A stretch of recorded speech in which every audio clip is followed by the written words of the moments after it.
Bom, pessoal, boa tarde. Então, a gente vai complementar aquele tópico que eu comecei na última aula, né? A gente, nos dois vídeos anteriores, falou sobre área de uma superfície de revolução, tá?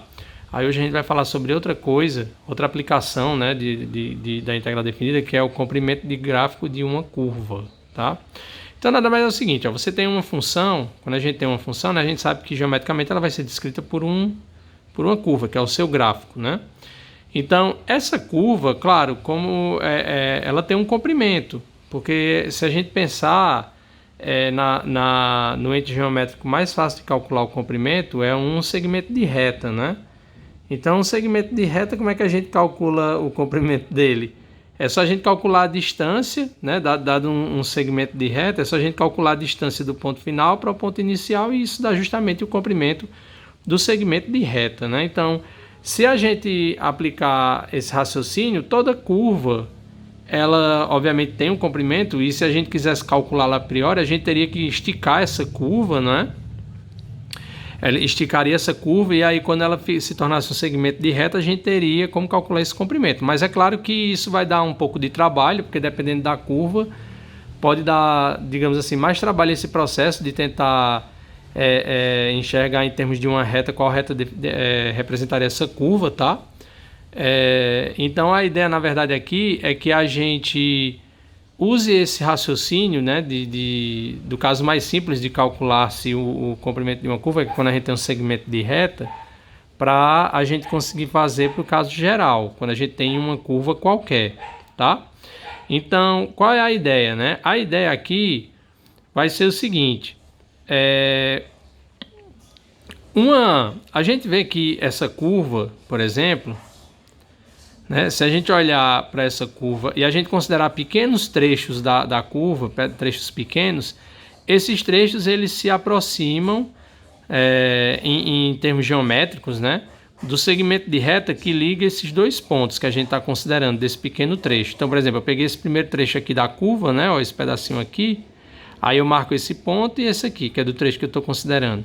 Então, se eu considero o segmento de reta que vai do ponto P0 até o ponto P1, a gente vê que ele aproxima, o comprimento desse segmento aqui, ele aproxima o comprimento que esse pedacinho da curva ele irá possuir. É uma forma da gente aproximar, da gente observar que tem como a gente usar uma coisa já conhecida para tentar aproximar, que a gente sabe calcular o comprimento, para tentar aproximar o comprimento do que a gente quer.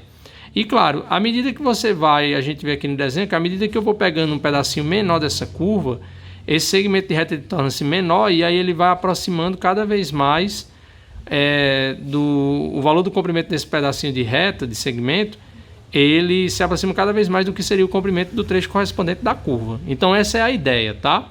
A ideia então é a seguinte, como o elemento a curva, né, mais simples de se calcular o comprimento é uma reta, um segmento de reta, então a gente pensa assim, bom, se eu tiver agora um intervalo, considero um intervalo da reta, o intervalo AB, e aí eu particiono esse segmento, esse intervalo, melhor dizendo, né, tá aqui nossa partição, né, que é de costume é igual a x0, que é menor que x1, menor que x2, menor que xn, que é igual a AB, uma partição de AB, tá? E aí, o que a gente vai considerar? A gente vai considerar em cada subintervalozinho desse o segmento de reta que liga os dois extremos do subintervalo. Então, eu tenho aqui no caso, né, do A e do X1, eu vou considerar aqui esse segmentozinho que liga o P0 até o P1, que o ponto P0 aqui no caso, o ponto PI é o ponto de coordenadas x e f de xi, com i variando de 1 até n. Então, aqui no caso do A, esse P0 é o ponto que tem coordenadas x0, que é o A, e f de x0. Esse aqui é f de x1, f de x1, x2, f de x2 e assim por diante. Então, quando eu olho para esse segmentozinho aqui, ó, eu vou na verdade, né, ao longo dessa partição que eu fiz, em cada subintervalo eu vou considerar um segmento de reta que une os extremos do subintervalo. Quando eu olho para essa figura que eu obtive nesse processo, a gente tem o que a gente chama de uma poligonal, tá? Então, uma poligonal nada mais é do que uma união de segmentos de reta, certo? E aí, no caso, seria o segundo tipo de curva mais simples da gente calcular o seu comprimento, porque no caso aí, como é uma poligonal, ela é formada por pela união de segmentos de reta, para a gente calcular esse comprimento é muito fácil. É só você calcular o comprimento de cada um dos segmentos e somar depois o comprimento de todos eles, né? Porque a poligonal é formada por esses segmentos, então o comprimento dela é igual ao comprimento a soma dos comprimentos dos segmentos que a formam, tá bom? Então, daí, o que a gente vai fazer? Então, a gente vai usar justamente esse processo para permitir encontrar uma fórmula que possa calcular o comprimento dessa curva. Porque agora a ideia é a mesma. Você tem um intervalo AB, vai considerar uma função definida nesse intervalo, uma função y igual a f de x definida em AB, que ela é contínua, tá? E que ela tem derivada contínua, melhor dizendo, certo? Então, obviamente, ela é contínua e tem derivada contínua no intervalo, certo? E aí, a gente vai considerar a partição, certo? Tem aqui nossa curva, e aí a gente considera a partição, e aí em cada pedacinho da partição, em cada subintervalo, eu vou considerar esses segmentos de reta. Então, na verdade, o que eu estou fazendo aqui nesse caso é aproximando, geometricamente, a gente vê que a gente vai aproximar o traço da nossa curva pelo traço da poligonal obtida quando eu considero todos esses segmentos de reta em cada um dos subintervalos, tá? E aí, como eu disse, o comprimento de cada subintervalozinho desse aqui, como é que a gente calcula, né? De cada segmento de reta, desculpa. Isso aqui é justamente, esse segmento aqui é justamente a distância. Para cada subintervalo desse, o segmento de reta que a gente tem, o comprimento dele é a distância entre os dois pontos que estão nos extremos, que são os extremos do subintervalo, tá? Então, para cada subintervalo da partição, a gente vai ter que o comprimento de cada um desses segmentozinhos aqui vai ser justamente quem? Vai ser a distância entre os dois pontos. Então, no caso aqui, desse vai ser a distância do P1 ao P0, do P2 ao P1. Então, de qualquer forma, com i variando de 1 até n, o comprimento de cada um desses segmentos vai ser a raiz quadrada da diferença das abscissas ao quadrado, mais a diferença das ordenadas ao quadrado, tá? E aí, claro, se eu somo tudo isso com i variando de 1 até n, tá? Aí eu vou ter justamente aqui nessa soma todos esses comprimentos das poligonais. Aí eu vou chamar isso aqui de L de P, tá? Então, pessoal, o que a gente vai fazer agora é o seguinte. A ideia é que a gente tente reescrever essa soma, porque também a gente vê o seguinte, que essa soma, como em cada trecho desse aqui, em cada subintervalo, o segmento de reta, ele serve para aproximar, o comprimento dele serve para aproximar o comprimento do arco correspondente da curva, né, nesse subintervalo, mas a gente vê que tem uma diferença. Existe uma diferença, claro, né? E aí, para a gente tentar associar, de fato, esse comprimento da poligonal com da curva, a ideia é a gente observar se é possível inferir que quando a gente diminui o comprimento desse segmento, ou equivalentemente, isso quer dizer que a gente está aumentando a quantidade de pontos aqui da partição, né, que esse segmento novo que eu obtenho, ele aproxima melhor, né, ele vai aproximando melhor o comprimento do arco correspondente da curva, à medida que a gente vai diminuindo o comprimento desse segmento de reta, tá? Então, a gente vê geometricamente que isso aqui vai acontecer, né? Então, o que a gente vai fazer agora? A ideia é que, como eu quero associar, a gente vê que aproxima, mas aí para eu tentar mostrar que essa soma aqui, o limite dela, quando eu faço a norma da partição ir para zero, que é o que eu quero que a gente está inferindo, pelo menos logicamente, visualmente, que vai ser justamente o comprimento da curva que a gente tem, tá? Eu tenho que transformar essa soma aqui numa soma de Riemann para essa nossa função, certo? E com isso eu poder usar que o limite dessa soma quando a norma da partição vai para zero vai ser justamente a integral definida, tá bom? Bom, aí como é que a gente vai conseguir isso? Vai ser da seguinte maneira, tá? Como a gente vê para cada subintervalo desse, aparece o comprimento do segmento de reta é dado por isso aqui, né, pessoal? Isso aqui ou seja, aparece num termo aqui a diferença das abscissas, que são os extremos do intervalo x e x e menos 1, e aqui a diferença das ordenadas, que são os valores da função, tá?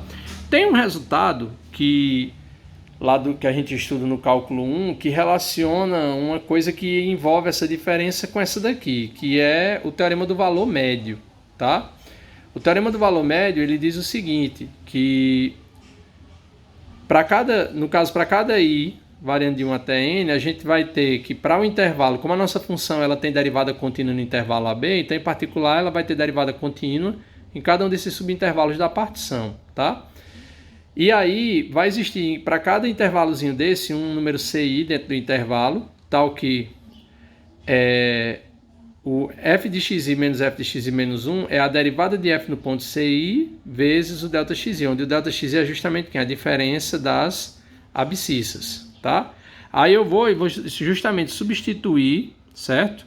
No lugar dessa diferença aqui, ó, foi justamente por isso que eu escrevi assim, né? Tem livros que já colocam o f' de CI igual a essa diferença sobre isso aqui, mas para a gente o que vai importar é o seguinte: como isso aqui eu já sei que o comprimento do intervalo é ΔXi, então a ideia é escrever isso aqui, isolar a expressão do termo do valor médio em termos dessa diferença, que dá isso, e substituir aqui, ó, tá? Aí a gente vai ficar com aquela nossa soma lá, né, dos comprimentos, essa soma aqui, aí a gente vai ter que ela vai se transformar nisso, eu vou colocar no lugar do xi menos xi menos 1 isso aqui, e no lugar dessa diferença eu vou colocar isso aqui, então vai ficar isso, tá? Aí vai ficar com a nossa soma, eu vou colocar esse termo aqui em evidência, que é comum em ambos os lados, e eu vou tirar como ΔXi colocando em evidência, aí ia ficar esse termo vezes o ΔXi, desculpa, vai ficar f' de CI ao quadrado mais 1, tudo isso multiplicando o ΔXi quadrado. Aí como eu tenho a raiz de um produto, é o produto das raízes, vai ficar essa raiz aqui, e aqui ficaria vezes a raiz de ΔXi ao quadrado, que dá o quê? O módulo de ΔXi. Só que como ΔXi é uma medida, é positiva, então vai dar o próprio ΔXi, tá? Aí com isso a gente vai ter que a nossa soma, ela pode ser escrita dessa forma, tá? Dessa forma aqui, em termos da função, mas é da derivada, observem que aparece a derivada aqui da nossa f, mas é uma função, tá? E o ΔXi, certo? Então isso aqui é uma soma, a gente conseguiu reescrever aquela soma que a gente tinha inicialmente como uma soma de rima para a função derivada da f, tá?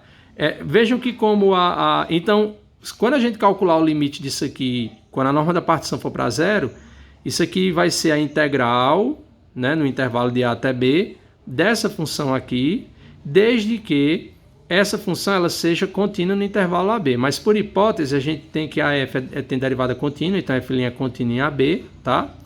A função raiz quadrada é contínua, certo? Como aqui está o quadrado, esse termo aqui de dentro nunca é negativo, no máximo, nem é zero também, tá? Então, no caso aqui, essa composição de funções é uma função contínua, certo? Então, o limite dessa soma, quando a norma da partição vai para zero, ele vai existir, vai ser justamente quem? A integral de a até b da raiz quadrada de 1 mais f' de x ao quadrado dx. Tá? Então esse aí vai ser o comprimento, a expressão que permite calcular o comprimento de arco da nossa curva.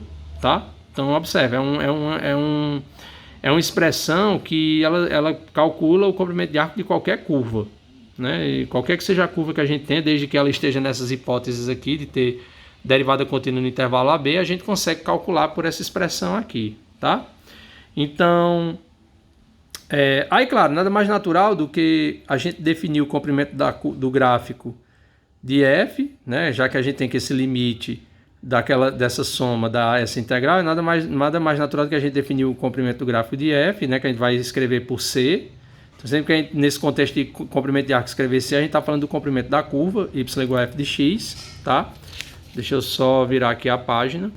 Daí, então a gente vai escrever por isso aí. Vai ficar c igual a integral de a até b, que é o que a gente tinha encontrado lá, né, há pouco. A diferença é que eu escrevi no lugar da f' eu coloquei dy dx, mas é questão de notação, tá? Na verdade eu escrevi assim porque a gente vai interpretar o que significa essa diferencial aqui geometricamente. Ela tem uma interpretação geométrica, tá? Então é o seguinte, ó, como é que a gente vai obter essa interpretação? A gente vai pegar aqui um trecho da nossa curva, certo? Tá aqui o trecho da nossa curva, certo? Partindo, digamos, começando em A e indo até um certo x. Aí a gente vai chamar de S igual a S de x, o comprimento do trecho do gráfico de extremidade AF de A e XF de x, ou seja, é esse pedacinho aqui, ó, daqui até aqui, tá? Aí, o que acontece? A gente vai, quando a gente faz uma variação aqui no x, tá? Eu tenho aqui o x vai fazer uma variação, no caso aqui positiva, né? Soma um dx. Isso obviamente implica numa variação do y e numa variação do s, né? Então, quando eu pego aqui um delta x, pego esse x e acrescento um delta x e venho para cá, né? Isso vai dar uma variação delta s e uma variação delta y, tá? Claro, a gente sabe que o delta x é igual ao dx, daquele estudo lá que a gente faz no cálculo de diferenciais, tá? E para uma variação bem pequena desse camaradinho aqui, a gente já sabe, né, o dx sendo positivo, uma variação muito pequena, a gente sabe que o ΔY ele é aproximadamente o dy, tá? Então, se a gente olhar aqui na nossa figura, então quando eu faço esse incremento aqui, obviamente eu tinha aqui um x, aí esse camarada aqui vai me levar para uma outra ordenada, né? Então, esse comprimentozinho aqui, ó, é o ΔY, tá? Lembrando, o dx é o ΔX, por isso que eu já escrevi assim, mas o caso aqui vai... Quando eu pego um dx, isso vai me dar uma variação ΔY, que se esse camarada aqui for muito pequeno, esse ΔY é aproximadamente dy. E claro, quando eu passo desse ponto, do ponto x, f de x, para o ponto x mais dx, f de x mais dx, né? Eu tenho uma variaçãozinha aqui, ó, no